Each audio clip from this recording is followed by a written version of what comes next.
Bonjour, ici Sébastien du site internet chococlick.com. Alors aujourd'hui je suis dans une maison un peu spéciale, super frais et tout, la maison Jacques Genin. Alors merci Jacques de nous accueillir chez toi, vraiment dans tes labos, dans ton beau magasin. Merci à toi surtout et merci à vous. Ouais, c'est un plaisir de nous accueillir, de nous avoir fait visiter la fabrication, etc. toute la matinée. Et moi je voudrais commencer déjà pour savoir en fait, qui tu es, parce que Jacques Genin, on en parle à droite à gauche, et puis pour ceux qui nous regardent et qui ne connaissent pas du tout, alors dis-moi, qui est Jacques Genin? Oh, Jacques Genin, c'est un bonhomme qui travaille depuis une bonne quarantaine d'années, qui a d'abord commencé dans les abattoirs, très jeune, vers 12 ans et demi, 13 ans. Ensuite, qui a pris le chemin de la cuisine, puisqu'il a eu ses 2 restaurants. Et puis après, le chemin de la chocolaterie, tout en étant le chef pâtissier de la Maison du Chocolat pendant 4 ans. Ok. En gros, c'est ça. En gros, c'est ça. Et qu'est-ce qui t'a fait justement donner le déclic avec tout ce parcours-là? Je dis, pourquoi le chocolat? Et on y va alors. Alors, le déclic, il y en a eu un seul. J'ai une fille. Et quand elle était petite, je voulais qu'elle ait les plus beaux anniversaires. Okay. Donc j'ai décidé de faire du chocolat et de la pâtisserie. Ah ouais, c'est étonnant. Pour lui faire des anniversaires de folie. Ok. Et voilà. Et donc elle a eu maintenant plein d'anniversaires de folie alors. Elle a eu des anniversaires de folie. J'allais jusqu'à vider l'appartement et tous les rideaux pouvaient être en chocolat, pouvaient être en sucre, et je transformais complètement tout cet appartement. Juste pour qu'elle ait des trucs complètement dingues. Des pièces en chocolat immenses et tout. Juste pour elle et tous ses petits amis. Ok, et donc là ça t'a donné cette passion de chocolat et de vraiment d'aller plus loin alors? Pour moi, c'est pas une passion que j'ai, c'est un amour du chocolat que j'ai. Et pour moi, c'est tellement différent. La passion, c'est vraiment le déraisonnement de l'individu. Alors que là, je suis vraiment amoureux de ce métier, amoureux de ces métiers, ce qui me permet d'aller toujours plus loin. Étant passionné, je suis incapable de réfléchir. De manière, je suis complètement pris dedans et j'arrive pas à avancer. Quoi. Je suis tétanisé. Okay. Alors que là, non, je suis vraiment amoureux. Ok. Alors qu'est-ce qui te fait justement perdurer dans cet amour de chocolat? Aujourd'hui, ce qui me fait perdurer, c'est d'abord aussi quelqu'un comme Sophie, mon second qui m'accompagne depuis 15 ans. Et puis, ce qui me fait perdurer, c'est le fait de pouvoir transmettre ce savoir. C'est en fait d'être aujourd'hui le passeur d'une certaine connaissance et de me dire voilà, j'ai fait ce travail, pourquoi je le garderai pour moi? J'ai appris, j'ai essayé de comprendre, j'ai aimé le produit. Pourquoi aujourd'hui je devrais l'emmener avec moi? Non, aujourd'hui je dois le partager, je dois le donner et il doit y avoir demain. Et demain, c'est Sophie, demain c'est les gens qui m'accompagnent, demain c'est toutes les personnes qui vont l'entourer aussi. Okay. Et ça c'est important. Ok, donc vraiment la transmission, le partage avec ton équipe et puis toutes les personnes qui veulent apprendre en fait de chocolat. Mais toutes les personnes qui joindront à nous et qui auront envie justement d'apprendre ce métier et d'apprendre même beaucoup plus. Parce que souvent, effectivement, là on est dans le chocolat, on est dans la confiserie, on est dans la pâtisserie, mais en même temps, moi je leur donne beaucoup de conseils sur la cuisine, sur choisir un produit, comment goûter un vin, comment goûter un champagne, et pourquoi il faut choisir ça. Je n'essaie pas de m'arrêter qu'à cet univers, parce que je trouve que l'univers de la gastronomie est juste merveilleux. Et surtout, ce que j'essaye de leur apprendre, c'est que derrière chaque produit que l'on va travailler, il y a des hommes, il y a des femmes, et derrière ces femmes et ces hommes, il y a souvent des beautés. Et c'est là qu'il faut aller chercher. C'est ça qu'il faut prendre. Donc grosso modo, aller chercher l'amour que les personnes ont transmis à chaque produit. Mais qu'est-ce qu'on fait si ce n'est que de toutes les manières de vouloir être aimé, d'aimer et d'aller chercher de l'amour? C'est ça. On aime un produit. C'est une transmission amoureuse entre vous et lui. Et c'est ça qui, pour moi, est magique. Okay. Parce que si vous ne l'aimez pas, vous n'en ferez rien de ce produit. Or, c'est le produit qui vous inspire. Et le fait que le produit vous inspire, il a inspiré une autre personne avant pour créer ce produit. Ok, alors toi, aujourd'hui, dans l'amour du chocolat, est-ce que tu as on va dire un chocolat, ou je dirais même, on est sur une île déserte. Je vais poser la même question qu'à Sophie, que je vais poser tout à l'heure. Tu es sur une île déserte. Quel est ton chocolat que tu vas emmener sur ton île déserte? Alors le chocolat que j'emmènerai aujourd'hui, c'est cap ou pas cap. Ok, c'est drôle parce que Sophie a donné la même réponse. C'est pour moi le plus beau des chocolats, le plus beau, le plus affectueux des chocolats que j'ai pu manger dans ma vie. Ouais. Et pourtant, Dieu sait que j'en ai mangé, mais c'est une trouvaille un peu spéciale. Et puis, savoir comment on a découvert le produit aussi. Il faut savoir, il y a quelques années de ça, un soir, je sors d'ici, j'avais vraiment envie d'autre chose, j'étais vraiment fatigué. Et j'avais décidé de m'arrêter et de boire un peu. Et là, je rencontre un homme, je m'assois à côté de lui, et ce monsieur me regarde en me disant avec un accent italien, on se connaît? Je lui dis non, maintenant oui. Et on commence à boire tous les deux, à refaire le monde, sans échanger l'un et l'autre ce que nous faisions comme métier, mais de parler de choses et d'autres. Et puis, j'ai quelques semaines plus tard, j'ai une belle connaissance à moi qui vient voir Richard et qui me dit, écoute, goûte ce produit. Et je goûte ces capres. Je dis, écoute, c'est fabuleux, je les veux. Je veux ces capres. Il me dit, écoute, le monsieur viendra un dimanche dans quelques semaines. Oh, puis, plus rien. Et un dimanche, ce personnage monte ici, cet escalier, avec, dans les mains, 2 caisses de vin en bois et avec du vin. Et arrivé devant la porte, au-dessus, je le regarde, mais je lui dis, mais qu'est-ce que tu fais là, toi? C'est ce monsieur que j'avais rencontré dans ce bar.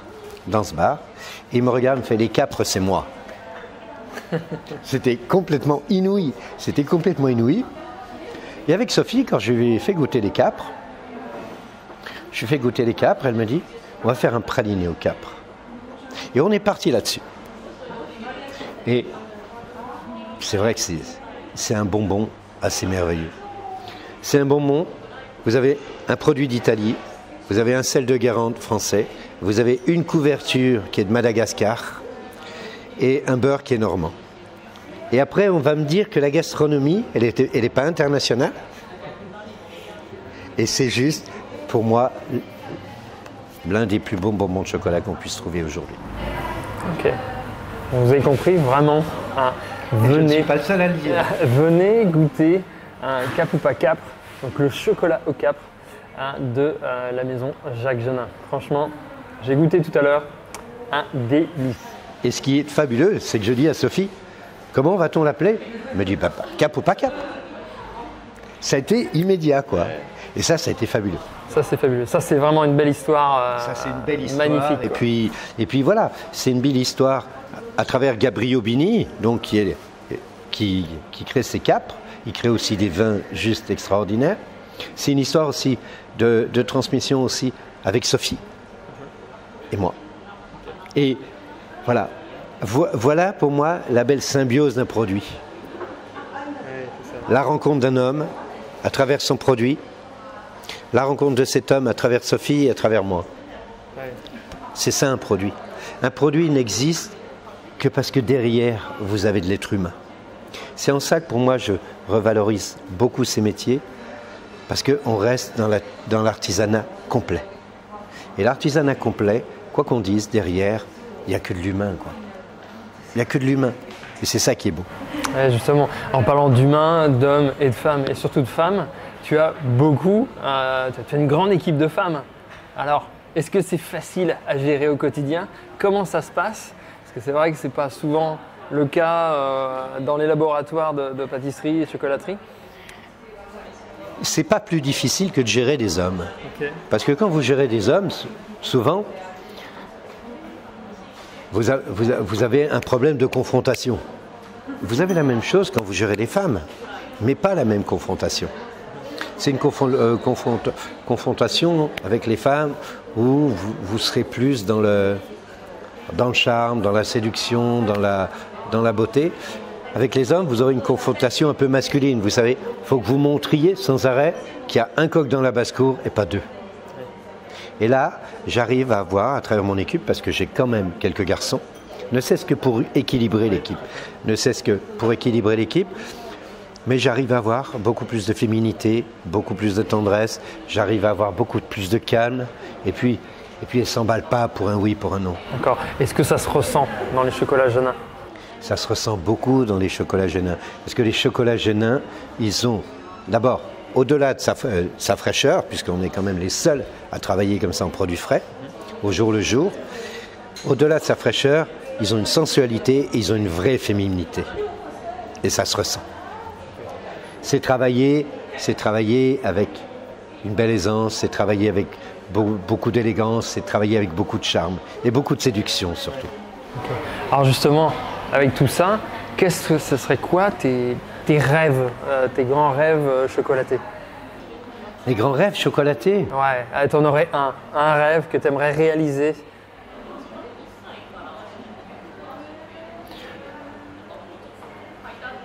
Aujourd'hui, un rêve à réaliser, il ne serait pas que chocolaté. Il serait, par exemple, si demain je peux ouvrir une école, je le fais. Si demain je peux ouvrir une école, oui, je le fais. Parce que je crois qu'avec Sophie, on a un grand savoir à transmettre. On a un grand savoir à transmettre et à partager. Oui, ce serait ça, mon rêve. Ce serait ça, ou effectivement, pouvoir créer ma propre couverture. Ça, ce serait un de mes grands rêves. Peut-être ça viendra. Je ne suis pas encore fini comme certains l'ont pensé. Non, je compte effectivement passer ce savoir, mais il faut quand même quelques années pour passer une maison. On ne passe pas une maison aussi importante que celle-ci, avec un deuxième magasin aussi important, avec une transmission aussi importante. Comme ça, en 1 an ou 2, on le fait sur 5 ans, sur 6 ans. Et puis, la personne qui vous a accompagné pendant des années, vous ne l'abandonnez pas. Sinon, quel est l'intérêt de passer une maison? Oui, tout à fait. Ça va venir. Et puis, moi, je me trouve encore un peu jeune pour arrêter. Oui? Oui. Oui, mais à vrai dire, je ne compte pas m'arrêter. Je compte suivre Sophie, je compte l'accompagner. Bien sûr, je ne serai plus là 7 jours sur 7, c'est une évidence. D'abord parce que je connais énormément de monde, je connais énormément de produits, je connais les acteurs de ces produits et que j'ai envie de les rencontrer, j'ai envie d'aller les voir, j'ai envie de communiquer avec eux encore. Mais ça va, pour le moment ça se passe plutôt bien. Ok, alors ça c'est vraiment un super rêve. Et qu'est-ce que toi, là aujourd'hui, qu'est-ce qu'on peut trouver dans la maison Genin comme tendance ou comme produit que tu aimerais lancer dans les prochaines semaines, dans les prochains mois? Alors, comme tendance, je ne veux en lancer aucune. Ah. Ça, c'est important. Ni les tendances, ni les collections. Je travaille dans un produit frais. Il n'y a pas de collection, il n'y a pas de tendance. C'est les produits qui vont nous arriver, les produits que l'on va rencontrer, que l'on va travailler. J'allais dire cuisiner, mais... C'est ce que j'allais te dire. J'allais te dire, ça c'est à la façon cuisine. En fait, voilà. on a les produits frais et on cuisine ce que l'on a. Et on cuisine ce que l'on a. Surtout, je n'ai pas envie d'interférer à travers tout ça. Pourquoi? Parce que quand j'ai commencé le monde du chocolat, je me suis dit, mais pourquoi on ne considère pas ce produit comme un produit frais? Après tout, on travaille sur une graisse. Lequel d'entre nous garde pendant 3 semaines, 1 mois au frigo du beurre? Personne. Et pourquoi on devrait le faire sur ce produit qu'est le chocolat? Le chocolat est malgré tout une graisse, c'est une fève, elle est fragile, elle craint l'humidité, elle craint la chaleur, elle craint les mauvaises odeurs. Pourquoi on devrait la laisser s'abîmer? Plus vous la gardez dans le temps, et plus effectivement, elle peut rancir, ou alors elle peut être affectée par l'air, par l'humidité. C'est quand même dommage. Vous perdez la fraîcheur de la fève. Pourquoi? C'est dommage. Ouais, non, c'est sûr. Non, je ne veux pas. Ce que je veux, c'est qu'on continue à travailler du produit. Mais tout comme quand j'ai sorti les pâtes de légumes, pareil. J'ai sorti les pâtes de légumes parce que je me suis dit, bon, ok, on fait des pâtes de fruits, elles sont très bonnes et tout. Mais voilà, les gens ne connaissent que les pâtes de fruits.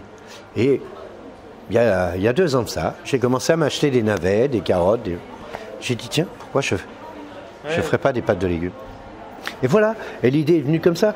Alors, aujourd'hui, effectivement, on commence à en faire à droite, à gauche. Est-ce que j'ai lancé une tendance? Je ne vais pas lancer. J'ai lancé un produit qui existait, et j'en ai refait un autre produit qui est un peu légal, de la pâte de fruits. Moi, je considère que j'invente rien. La seule chose que je pourrais considérer vraiment avoir inventé, c'est les caramels aux fruits. Là oui, parce que ça n'existait pas. Le caramel mangue passion, les caramels cassis, les caramels figues, tout ça, ça n'existait pas. Mais pourquoi? Mais encore une fois, quand je dis inventé, je mets des guillemets parce que pour moi c'est important. Le caramel à la base existait. Je lui ai juste donné une autre note. Je lui ai redonné, en fait, ses notes principales qui étaient quand vous mangez un caramel, il ne colle pas aux dents. Et vous êtes sur un vrai produit. Vous êtes sur du vrai sucre, vous êtes sur du vrai beurre, sur de la vraie crème. C'est ça un caramel. En fait, il faut, dans tout ce qui est gastronomie, si vous voulez être satisfait, ne trichez jamais avec le produit. Comme on dit, certains adages disent prendre un produit vraiment très excellent pour faire un produit excellent. Mais oui, ouais, c'est ce que je dis souvent. J'entends beaucoup les personnes me dire « Ah, mais j'ai essayé ce livre de recettes, ça ne marche pas. Oui. » Mais pourquoi ça ne marche pas? Ça ne marche pas parce qu'il faut savoir que quand nous, on donne une recette, on travaille avec nos produits. Or, quand vous voulez faire un gâteau au chocolat, allez chez le chocolatier, achetez des vraies tablettes de chocolat. La crème, allez chez le fromagier, achetez de la vraie crème liquide Florette. Pareil pour le beurre, n'allez pas dans les grandes surfaces, vous aurez toujours un produit moyen. Et avec un produit moyen, vous ne réalisez pas les recettes comme nous. Et puis, derrière, il y a aussi la technicité. Quand vous faites une recette, faites-la le plus régulièrement possible. Apprenez à la comprendre et vous verrez que vous la réussirez. Ce sera complètement différent. Oui, tout à fait. Quand on prend une recette de mousse au chocolat et laissée par 10 personnes, il y aura 10 résultats différents. 10 résultats différents. Et vous reprenez ces 10 personnes-là qui la font régulièrement, ce ne sera pas encore la même chose, mais elles auront tellement évolué dans leur recette qu'elles se diront « c'est ça qu'il faut que je fasse ». Eh bien, on fait la même chose. En fait, qu'est-ce que c'est? On a un travail à répétition. Ce qui est plus dur dans nos métiers, c'est d'avoir la même qualité du 1er janvier au 31 décembre. Et ça, on l'a par la rigueur et la répétition de tous les jours. Oui, tout à fait. À bien sentir le temps, les produits, etc. Voilà. pour le bien temps, les s'adapter. produits, l'humidité, tout ce qu'il peut y avoir autour. Et puis, ces états d'âme. Parce que vous venez tous les jours travailler, mais est-ce que tous les jours vous êtes joyeux? Non. Ça, c'est pas vrai. C'est pas vrai. Il y a des jours, on n'a rien de spécial, simplement il fait un peu gris et tout, et on n'a pas de cœur à la fête. Et quand il faut travailler, quand c'est comme ça, c'est un peu difficile. Moi, il y a certains jours, j'arrive au laboratoire et je ne ressens rien dans ce que je goûte. Et là, c'est terrible. Et là, pardonnez-moi l'expression, mais je passe une journée de merde.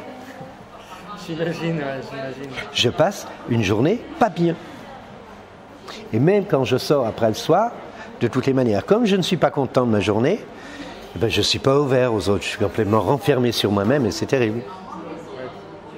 Et ça, eh ben, ça, on doit le combattre. Mais ça, c'est bon pour nous tous. Ah oui, ça. C'est ce qu'il y a de plus dur dans nos métiers. Parce que le reste après, quand vous êtes amoureux de ce que vous faites, quand vous pétillez dans ce que vous faites, ça va bien, quoi. Moi, comme je dis, tous les jours, j'ai un avantage énorme. D'abord parce que j'ai choisi ce que j'ai voulu faire. Ça a été vraiment un choix. Deuxièmement, je ne viens pas travailler. Et le jour où je viendrai travailler, j'arrêterai complètement. Ce sera fini. Je ne mettrai plus les pieds dans aucun labo ni rien. Ce sera terminé. Il faudra passer la page. Oui, ça veut dire que... Et ça, c'est pas toujours facile à comprendre et à bien intégrer. Mais vous vous rendez compte, quand vous allez dans un endroit et que le matin vous dites et c'est 40 ans de votre vie que vous allez travailler là. C'est 40 ans, mais c'est un sacerdoce là. Non, quand on monte, mais effectivement une maison comme ça, c'est énorme, c'est lourd, c'est dur, c'est des embûches tous les jours, c'est tout ça. Mais quand vous êtes heureux dans ce que vous faites, waouh, les embûches, c'est pas les mêmes. Hein. Ah oui, je suis tout à fait d'accord. Les embûches, c'est pas les mêmes. Et pourtant, il y a eu des gens, et des jours, certains jours, surtout au début, je l'ai détesté cette maison. D'accord. Il y a des fois, j'avais envie d'y mettre le feu. Et comme quoi, Comme quoi. Mais parce que, voilà, vous apprenez aussi à aimer une maison. Vous apprenez aussi à l'apprivoiser. Vous avez beau aimer une personne, c'est pas pour autant que vous savez l'aimer. Vous apprenez à l'aimer. C'est pareil pour le métier. Alors, est-ce que c'est le dernier mot de Jacques Genin?